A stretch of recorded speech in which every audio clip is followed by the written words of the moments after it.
বেনামাজিকে জানোয়ার বলার অনেকগুলো কারণ আছে, তার মধ্যে একটা কারণ বেনামাজি কখনো পবিত্র থাকে না। বেনামাজিরা বেশিরভাগ অপবিত্র থাকে, আর অপবিত্র জানোয়ারে থাকে, মানুষে না। আমার আল্লাহওয়ালা ভাইয়েরা গরু পেচ্ছাপ করে তার উপরে শুয়ে থাকে আর ওর উপরেই মরে যায়, ধোয়া ধায়ের কোনো ব্যাপার নাই।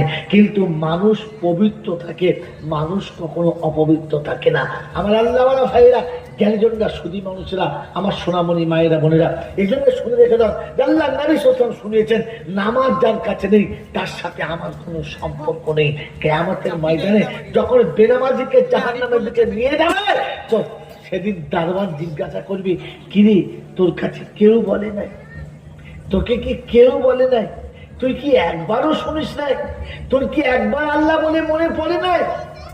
তখন সেদিন নিজের চোখের পানি ঝরঝর করে ঝরবে আর একটাই কথা বলবে, বলেছিল।